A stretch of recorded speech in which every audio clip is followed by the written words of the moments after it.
city.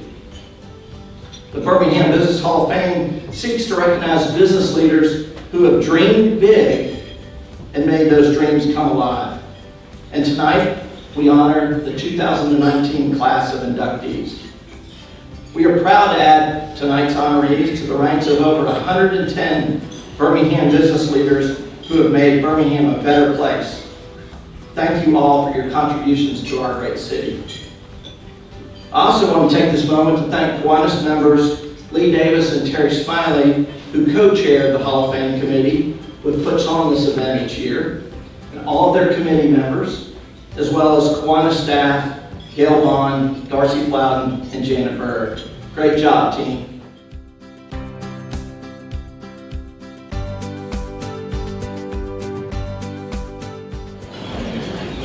It is so nice to see a full house of beautiful faces. Welcome again to the 2019 Birmingham Business Hall of Fame. I hope that you're enjoying your meal and this time with one another. We have an awesome group of individuals we want to recognize today. Before we begin our ceremony, I want to thank the Birmingham Business Hall of Fame Committee for their hard work tonight to make this event possible. And special thanks to Ty West and Jason Lavoy for creating and producing tonight's honoree videos.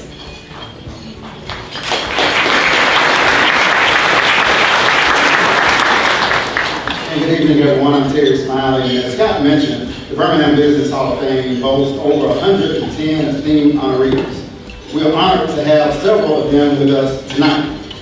We would like to recognize these past honorees. So as I call your name, please stand and be recognized. Tonight, we have Mr. Tim Stevens. Please hold your applause as I finish the list, if you don't mind.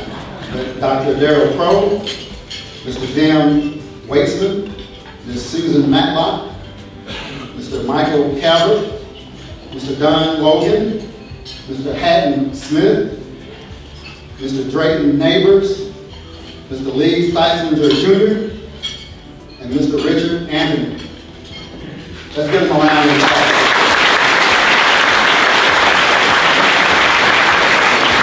And I must recognize Ms. Carolyn Featheringill, who is the wife of William Featheringill, who is class of 2017. And she's also a member of the Birmingham Business Hall of Fame Committee. So Carolyn, would you please stand and be recognized as well?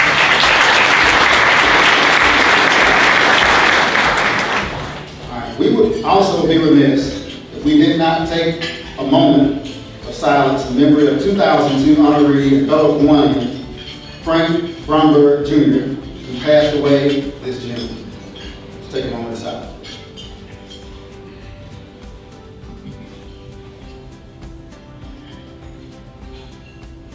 Thank you. Now, let's begin our induction ceremony. Lee?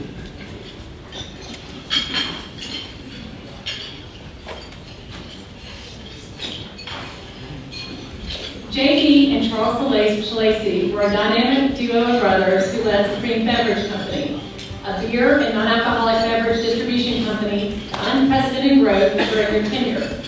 Described as total opposites, the Schilleci brothers used their different styles and strengths to the advantage of the company, which was founded in 1946 by their father. SBC is being led by a third generation of Schillecis who are mentored by Charles and J.B.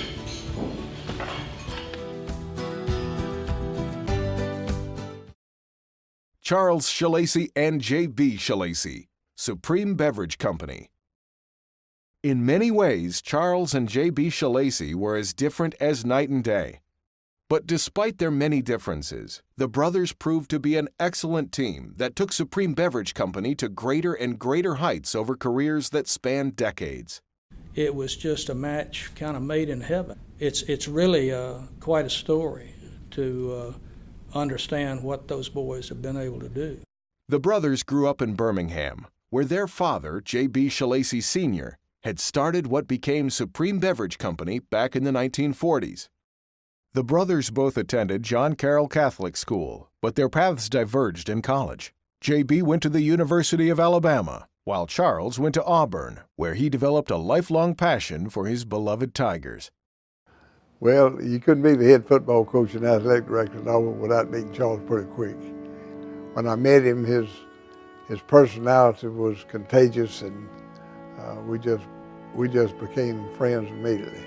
He had three great loves. He loved his family. He loved his family. He loved his church. And he loved his Auburn Tigers. Charles Schilleci joined the family business and focused on sales. Thanks to his personality and his sales acumen, the business grew by leaps and bounds. He was also highly competitive, and that's the reason he was such a good businessman. He was constant. I mean, we would go turkey hunting. We'd stop by a little country store usually, and first thing he would do would walk back to the coolers to see, you know, his supply of beverages in those coolers. He's smart, and I think that, you know, he's just a competitor, and if he's going to be in the business, then he wanted to be at the top, and he was. In addition to sales success, he was also a savvy leader. He led in a different way. He didn't lead in a mean way, but he led in a demanding way, but yet a friendship way. And that's, I think, what I learned a lot from Charles from that. He could be hard, but he was soft, you know, and he loved his employees, though, and they would have done anything for him.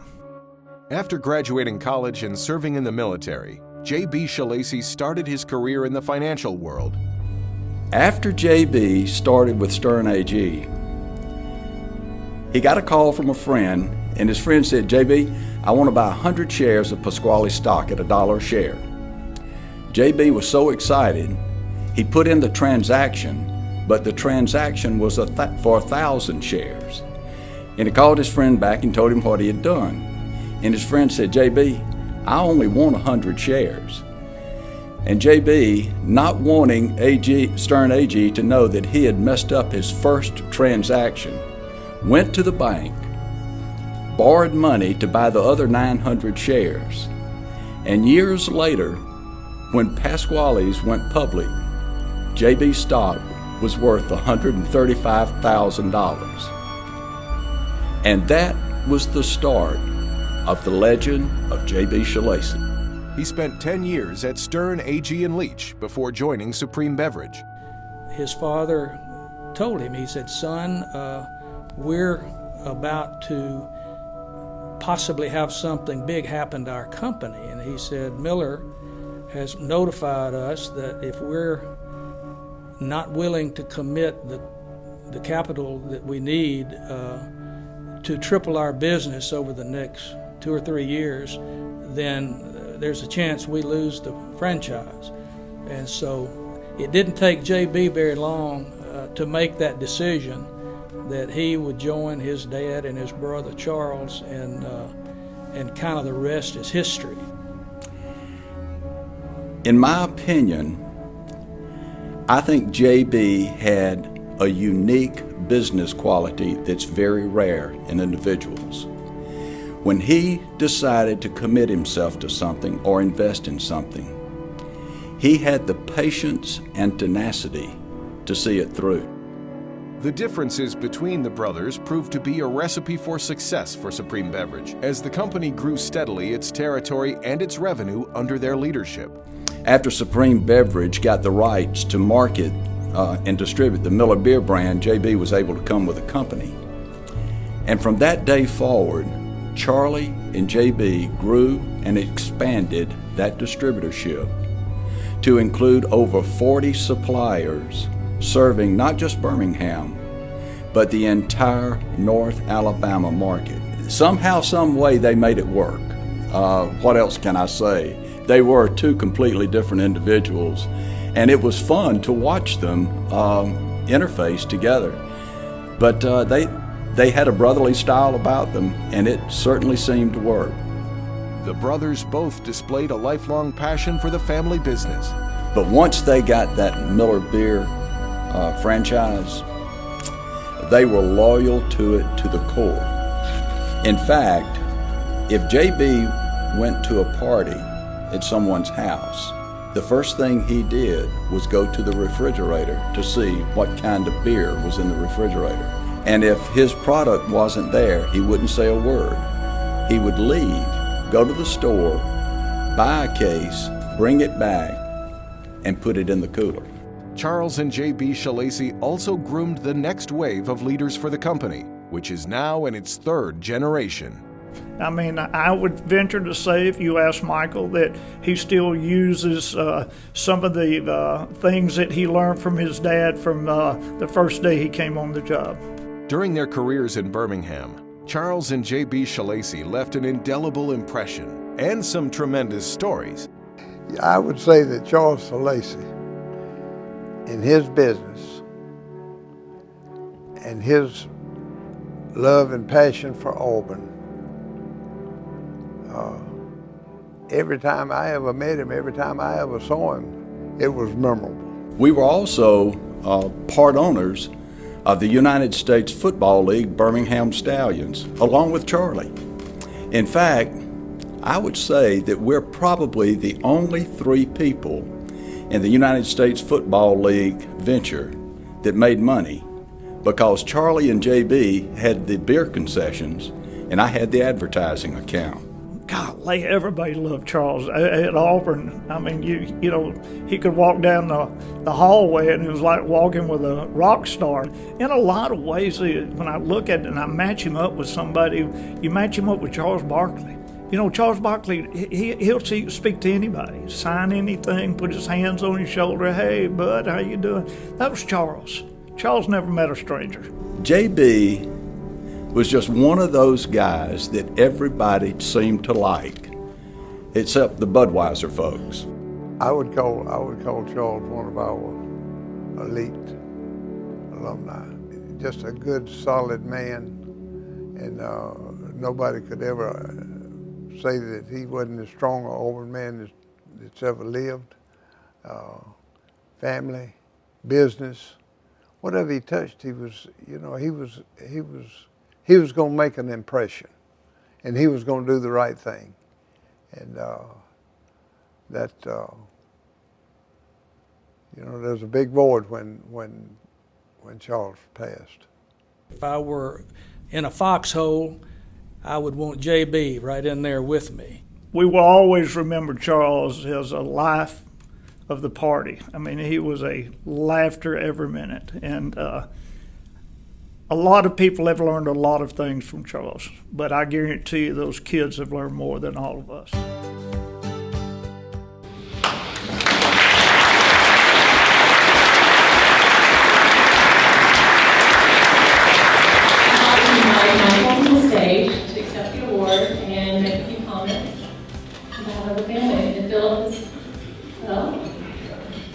And feel free to bring in Budweiser. Oh wait, I'm sorry, that's the... Never heard that joke. Yeah.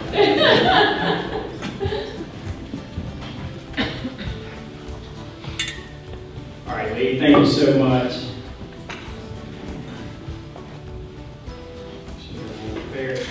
I think they were very different, but I think what we saw in the video, they shared a love or a hatred of taking pictures. But I want to thank the Hall of Fame Committee and the Kiwanis Club of Birmingham for honoring Charles and J.B. Schilleci this evening. And especially I'd like to thank Henry Froese and Fox Funiak, whom I know were very instrumental in pushing Dad and J.B.'s nomination to the finish line. And I want to congratulate the other inductees tonight. It's really a community of industry here in Birmingham. Dr. Lewis taught my grandfather and dad and uncle how to play golf earlier. And I grew up with Mr. McMahon's children and certainly the Nielsen family. The DSD community in Birmingham is like a community within a community. So we certainly appreciate what they do. And I wanted to introduce my family who's joining us. My mother and Charles's wife, Diane Schilleci, is here, and my Aunt Catherine Ann, JB's wife, she's here. My sisters, Renee Morris and Nicole Leitner, and of course my cousin Joseph, my other cousin Philip, whom I work with at Supreme. I've often said the only reason for my entire conception was to be in the beer business. And if any of you knew my father, and some of you do, you probably think that's true. But what I can tell you is it's a true blessing to be in the third generation of a family business. And it's rare that a third generation business survives. And we're here, and we're surviving because of the strong foundation built by Charles and J.B. Schilleci. At Supreme, our vision is to be the market leader in high-value service to our customers and the community by investing in our people and honoring our values. And that vision comes directly from the playbook of Charles and J.B. Schilleci. There's a tremendous value in the experience and wisdom that's passed down from generation to generation. And what we've learned from Charles and J.B. is that hard work matters, that family matters, and that people, your employees, your customers, and your community, they really matter. They're paying your bills. And trust me, if I ever forget that, I get this kind of paranormal smack in the back of my head that gets me right back in line. So in closing, I'm going to turn it over to my cousin because we got a little special idea for you guys. And you know we couldn't come up here without a prop, and of course for us it's very fitting that it's beer. So this is just a beer, no big deal, but to Charles and J.B. Schilleci, it was much more than that. It's a way to celebrate being with friends and family, and they were very passionate about beer, but really, I need to restate that. They were very passionate about the beer that they sold. And if you ever doubted that, bring a Budweiser to their house, and that passion's really going to come out. But we want to take this opportunity just to cheers all of you for being here for this special time in our family, and thank you very much. Cheers.